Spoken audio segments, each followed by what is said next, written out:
Why you should be careful what you put in the mail. In 2015, a man was asked by his neighbor to collect his mail while he was gone for a few weeks. A few days later, a large package arrives on his neighbor's front porch. The man can barely lift it, but gets over to his garage where he accidentally drops it and hears something break inside. Hoping his neighbor would think the damage occurred en route, he closes his squeaky garage door and forgets about it. But over the next couple of days, whatever was in that package started to smell so bad that he decides to open it up. Inside were two very important finds: his neighbor, who was dead, and a camera that was still recording. The police bring the man in for questioning and show him what was on the camera inside the box. It starts with his neighbor talking to the camera about how excited he is to mail himself home for his YouTube channel. Then, police fast forward to the very end where they see that the neighbor is now sleeping in the box, and then suddenly gets dropped and you hear a crack. That's his neck breaking. And then you hear a squeaky garage door close. If you make it to the end, I'm sorry. In 2007, a woman was lying awake in her hotel bed when she started hearing a kid run up and down the hall laughing and making tons of noise. She considered going out and telling the kid to be quiet, but eventually just said whatever and fell asleep. The next morning she got up and asked her teenage daughter, who was staying in the room next door, if she had heard the kid, and she said yes, it was so annoying. That night, the woman is back in bed trying to sleep when once again she hears the kid in the hall. Now feeling pretty annoyed herself, she starts walking to the front door to get a better listen when the footsteps stop right in front of her door and she hears the kid playing with the do not disturb sign. She leans into the peephole to get a better look, but the kid's gone. So she steps into the hallway and looks down the hall, and there's the kid at the far end, just standing there perfectly still.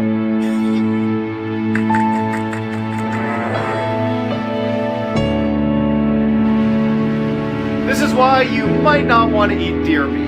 In late 2019, a man and his grandfather were out hunting when they spotted something way off in the distance that just didn't seem right. A deer was howling and then lowering its antlers and charging forward like a battering ram as if it was fighting with another animal.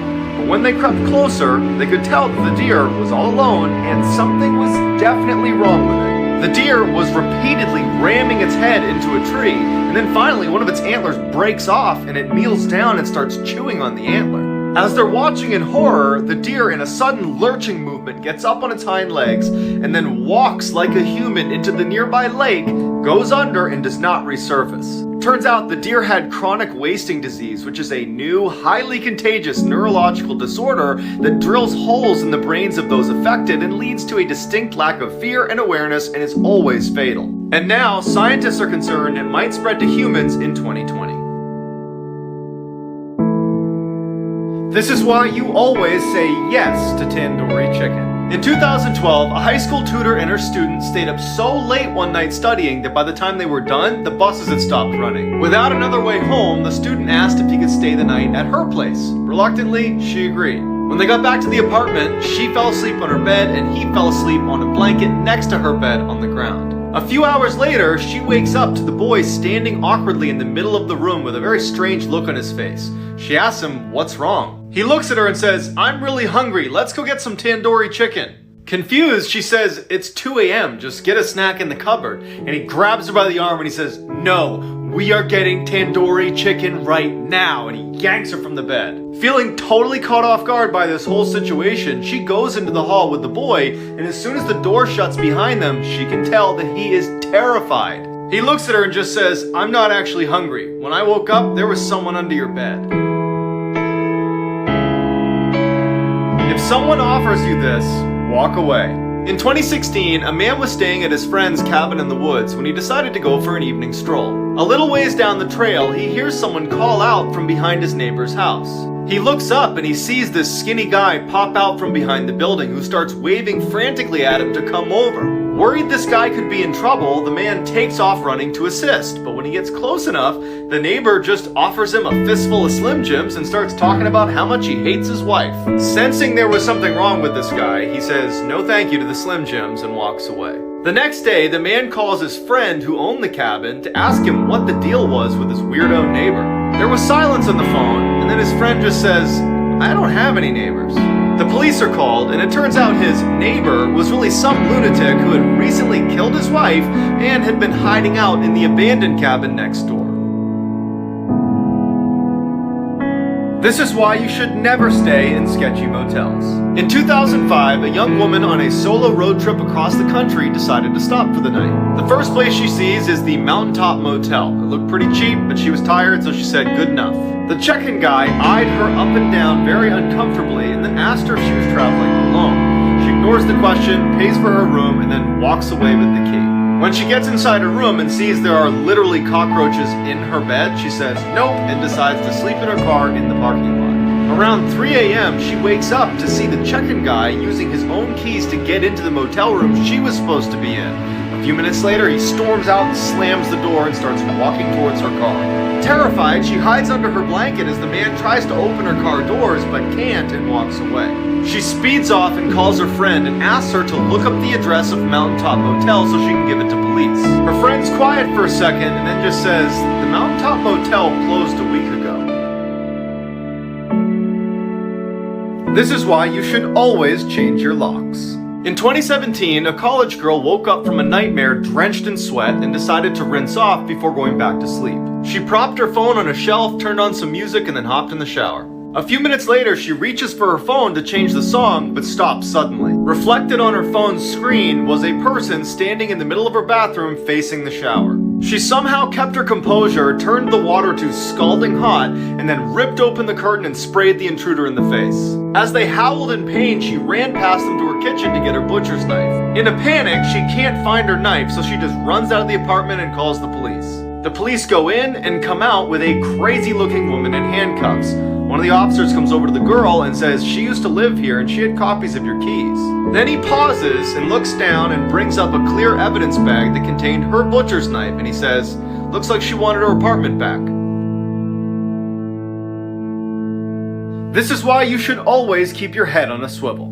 In 2017, an elderly woman who lived alone thought she saw something moving in her backyard and went to the window to have a look. As she's looking around, a shadowy figure emerges right on the other side of the glass, standing in her backyard. Terrified, she keeps an eye on the figure while calling police, but by the time she hangs up, the figure's gone. When the police arrive, her front door is unlocked, so they go inside and they find her still sitting in front of the window looking for this figure. The police search the backyard, but they don't find anything. When the police go back inside to search the house, they quickly find some large footprints that couldn't have been hers in the room that she was sitting in and all around the first floor. That's when they realized what was going on. She wasn't seeing a shadowy figure in her backyard. She was seeing the reflection of someone in the room with her. This is why you should always sleep with your lights on. In 1991, a man named Christopher Case was found dead in his bathtub, fully clothed in the fetal position. When police interviewed his best friend Sammy, she told them about a very disturbing phone call she got from him the night before he died. On the call, he told her that the previous night he had woken up to what sounded like whispering coming from underneath his bed. When he went to look, he couldn't move. As he laid helplessly, he watched a black figure pull itself out from underneath his bed. Once it was fully upright, it reached down and began choking him until he passed out. The next morning when he came to, he felt his neck and it was swollen and bruised. And then he saw blood on his hands and he saw that there were deep, uniform incisions on each of his fingertips. As he's saying all this to Sammy and telling her how scared he is to go to bed that night, he suddenly stops and he says, "I hear whispering outside my room." Then the phone went dead. This is what they meant when they said, "Don't talk to strangers." In the early 1900s, a 10-year-old boy was playing in the woods when a tall man appeared and asked if he wanted to come back to his cabin for dinner. Totally caught off guard, the boy reluctantly agrees and begins walking. When they get to the cabin, the boy is relieved when he sees Paul, a family friend, sitting on the porch, so the boy happily goes inside. After they eat, the boy says thank you to the strange tall man, says bye to Paul, and then he leaves. He had only walked a few steps when he sees his family, along with Paul, running up the path towards him, frantically asking if he was okay. Confused, the boy says, "I'm just fine," and he looks at Paul and he's like, "Why didn't you tell them I was with you at the cabin?" He points over his shoulder. Paul glances over the boy's shoulder and then narrows his eyes and says, "You were kidnapped by a cult 3 days ago. No one's seen you." Terrified, the boy turns around to look at the cabin he just came from, and it's gone. All he sees is a dark forest that stretches for miles. This is why you should always trust your parents. In 1990, a father and his 15-year-old son worked together at a gas station in Florida. One night, the boy was sitting outside on a break when he saw a crazy-looking woman walking towards the store. They were in a high-crime area and it was very late, so the boy turns around to look through the glass at his dad to see what he should do. His dad took one look at the woman and just shook his head, no, do not help her. The woman walks up to the boy and says, hey, my car's broken down, can you give me a ride? Before the boy can answer, his dad bursts outside and says, you need to leave here immediately. Angrily, the woman turns and leaves, cussing them both out the whole way. 1 year later, the boy's in his room at home when his dad calls from the other room and says, you gotta come in here and look at the TV. On the screen was the same woman from the gas station. Better known as Eileen Wuornos, she was a serial killer who used to pick up her male victims at gas stations in Florida. She was later put to death. This is why you never go to the well on your own.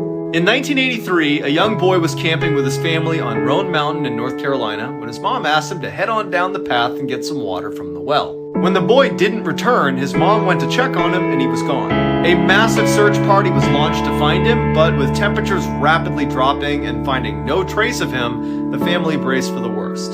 Then, miraculously, on the 7th day of the search, the boy shows up on the mountaintop in an area they had already searched, healthy and clean. When they asked the boy, where have you been? He said he had been at the well when a tall, faceless man showed up behind him, scooped him up, and brought him to the top of the mountain where he kept him in his cabin all week. After the boy gave a very detailed description of exactly where this cabin was on the mountain, the police were eager to go find it and confront this guy. But the park superintendent just raised his hand and said, guys, it's pointless. I've worked here 40 years. There are no cabins on Roan Mountain. This is why you should never explore abandoned ships. In 2014, the US Navy decided to decommission one of its oldest ships, so it brought it into port to be broken down for scrap. Before workers were allowed to actually start breaking it down, the foreman had to go on board and take pictures of every room. So late one night, the foreman spends about an hour walking through this abandoned ship with a flashlight, taking about 100 pictures. When he was done, he emailed the pictures to his boss, who quickly wrote back, who's the guy with the axe? The foreman had no idea what he was talking about, but he noticed the boss had attached one of the pictures that he had just sent him. When he opened it, he nearly fainted. There, in the bowels of the ship, poking his head around a corner, was a faceless man wielding an axe. The foreman had spent over an hour in this hallway and never heard or saw this guy. The Navy searched the ship and never found this guy. They also reviewed security footage of the only entrance, and he never entered or left the ship. This is why you never judge a book by its cover.